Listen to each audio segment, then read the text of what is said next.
ஆன்மீக அன்பர்கள் எல்லாத்துக்குமே வணக்கம்.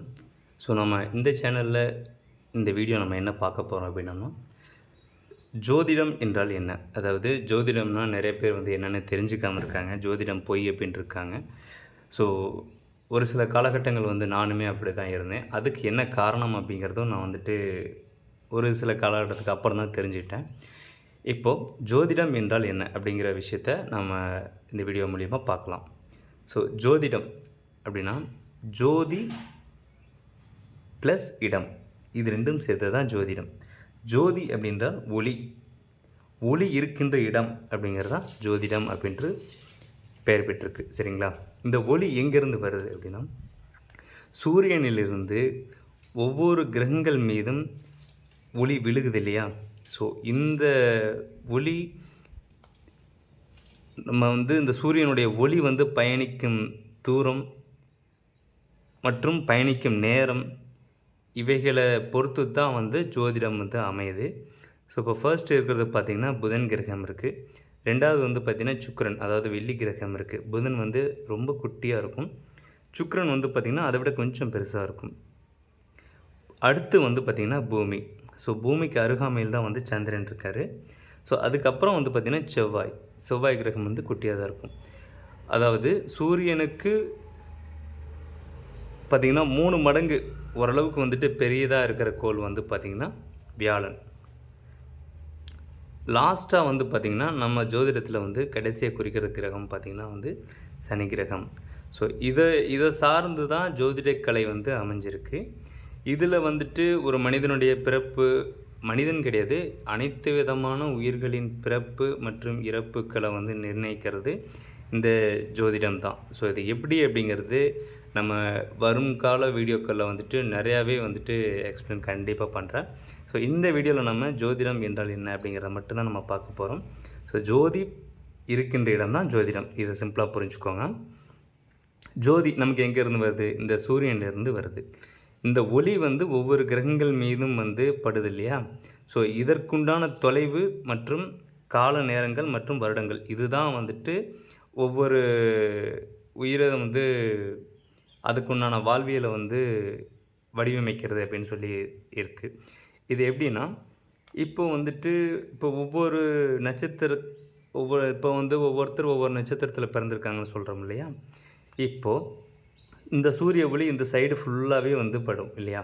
ஸோ இந்த சைடு ஃபுல்லாகவே வந்து படுது. இதில் வந்து 27 நட்சத்திரங்களை வந்து குறிப்பிட்டிருக்கோம். இதில் வந்து 27 நட்சத்திரங்களை குறிப்பிட்டிருக்கோம்.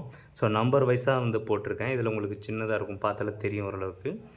இதில் இந்த நட்சத்திரங்கள் 27மே வந்து பார்த்திங்கன்னா நட்சத்திர தலைவர்கள் அப்படின்ட்டு சொல்லலாம். எப்படின்னா, இந்த ஒவ்வொரு நட்சத்திரத்திற்கும் சில கூட்டம் இருக்குது. இவங்க தான் நட்சத்திர தலைவர்னு வச்சுக்கோங்க.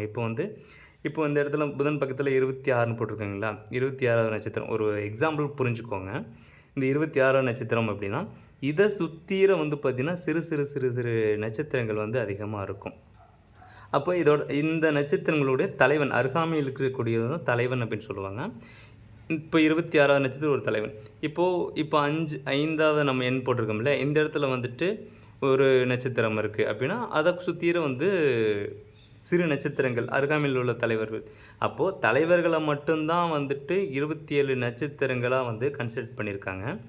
இப்போது வந்துட்டு ஒரு சதய நட்சத்திரம்னு வச்சுக்கோங்களேன். இப்போ சதயம் அப்படின்னா, இப்போது சதயம் வந்து இப்போ ஃபார் எக்ஸாம்பிள் சொல்கிறேன் உங்களுக்காக. இப்போ வந்துட்டு இங்கே பாருங்கள், இங்கேருந்து 26ன்னு வச்சுக்கோங்களேன். இப்போ 26ஆம் நட்சத்திரம் சதயம்னு வச்சுக்கோங்க, இந்த அருகாமையில் இருக்கிறது. இப்போது இங்கேருந்து ஒளி வந்து பயணிக்குது இல்லையா? இந்த ஒளி பயணிக்கிற இந்த கால நேரங்கள் மற்றும் இந்த ஒளியினுடைய அளவு, அதாவது இந்த சதய நட்சத்திரத்திலிருந்து இந்த சூரிய ஒளிக்கு உண்டான இந்த இடைப்பட்ட தூரம் இருக்குது இல்லைங்களா? ஸோ இந்த தூரம், இந்த ஒளி பிறந்து இது வரைக்கும் பயணிக்கக்கூடிய காலம், அதாவது அந்த டேட்டு. ஸோ அந்த டைம். இப்போ வந்து இந்த சதய நட்சத்திரத்தில் ஒரு குழந்தை பிறக்குதுன்னு வச்சுக்கோங்க. ஒரு மதியம் 3 மணிக்கு ஒரு குழந்தை பிறக்குது அப்படின்னா, இந்த சூரிய ஒளி பயணிக்கக்கூடிய அந்த காலகட்டங்கள், அந்த நேரம், இதுக்குண்டான பலாபலன் பிறப்பு தான் வந்துட்டு அந்த குழந்தைக்கு அமையும் அப்படிங்கிறது தான் ஜாதகம் வடிவமையுது.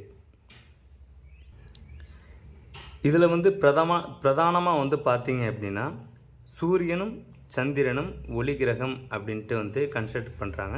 ஸோ எப்படின்னா சூரியன் வந்துட்டு வந்து பார்த்திங்கன்னா இயற்கை ஒளி கிரகம், சந்திரன் வந்துட்டு ரிஃப்ளெக்ஷன், அதாவது சூரிய ஒளியை வாங்கி ரிஃப்ளெக்ட் பண்ணக்கூடிய ஒரு கிரகமாக இருக்குது. இதில் வந்து பார்த்திங்கன்னா புதன் இருக்குது, சுக்கிரன் இருக்குது, பூமி இருக்குது, செவ்வாய் இருக்குது. இந்த புதன் இப்போ பூமி செவ்வாய் இதெல்லாம் வந்து பார்த்திங்கன்னா வெறும் மணல் திட்டுக்கள். அதாவது நம்ம பூமி வந்து பார்த்திங்கன்னா போர் போடுறப்போ ஒரு மண் வரும் இல்லைங்களா, அதே மாதிரி தான் அந்த செவ்வாயுடைய மணல் திட்டுக்கள் இருக்கும். வியாழன் வந்து பார்த்திங்கன்னா அடர் புகை மண்டலம். ஸோ அது மாதிரி சொல்லுவாங்க. இந்த அடர் புகை மண்டலம் இது வந்து மிகப்பெரிய கோளாக இருக்கும். அதாவது ஒவ்வொரு கிரகத்துக்கும் ஒவ்வொரு தன்மை உண்டு அப்படிங்கிறத நீங்கள் இதில் புரிஞ்சுக்கலாம். சனி கிரகம் பார்த்திங்கன்னா ஒரு வளையத்தோடு வந்துட்டு ஒரு கிரகமாக இருக்கும். அதாவது ஒரு பாதுகாப்பு அரண் மாதிரி இதோட ஈர்ப்பு சக்தியில் இந்த வளையம் இருக்கும் அப்படின்னு சொல்லுவாங்க. இந்த கிரகங்கள் வந்துட்டு இந்த ஒளி பயணிக்கக்கூடிய தூரம் இருக்கு இல்லையா, தூரம் மற்றும் காலங்கள் அந்த நேரத்திற்குண்டான கால்குலேட் படி தான் அந்த ஜாதகம் வந்து அமையப்பெறுது அப்படிங்கிறத நீங்கள் புரிஞ்சுக்கலாம். இந்த ஒளி இங்கேருந்து இது வரைக்கும் பயணிக்கக்கூடிய தூரம், அதாவது பயணிக்கணும்னா இப்போ சூரியன்லேருந்து சனி வரைக்கும் சொல்கிறோம் இல்லையா, அப்போது ஒவ்வொரு நேரத்துக்கும் ஒவ்வொரு நட்சத்திரம் இருக்குல்ல, அந்த நட்சத்திரத்தில் வந்து பிறக்கிறாங்கன்னு சொல்கிறோம் இல்லையா. இப்போ வந்துட்டு ஒருத்தர் வந்து புரட்டாதியில் பிறக்கிறாங்கப்பா, இப்போது நேற்று வந்து 4 மணிக்கு வந்து ஒருத்தர் பிறந்திருக்காங்க, அவங்க புரட்டாதியில் பிறந்திருக்காங்க. அப்படிங்கும்போது அந்த 4 மணிக்கு நேற்றைய டேட்டில் 4 மணிக்கு இந்த ஒளி பயணிக்கக்கூடிய தூரம் மற்றும் கால அளவுகளை வச்சு தான் அது நம்ம ஜாதகம் வந்து கணிக்கிறாங்க. இதை வந்து ஈஸியாக புரிஞ்சுக்கோங்க. மேலும் வந்துட்டு இப்போ வந்து எந்த மாதிரி நம்ம வந்து இதை வந்து கன்சிடர் பண்ணுறோம் அப்படிங்கிறது இன்னும் தெளிவாக வந்துட்டு உங்களுக்கு தெளிவாக கண்டிப்பாக சொல்கிறேன். இப்போது சூரியனிலிருந்து சந்திரனுக்கு உண்டான ஒரு தொலைவு, அதுக்கு உண்டான டேட்டு அப்படிங்கிறத மறுபடியும் சொல்கிறேன் உங்களுக்கு.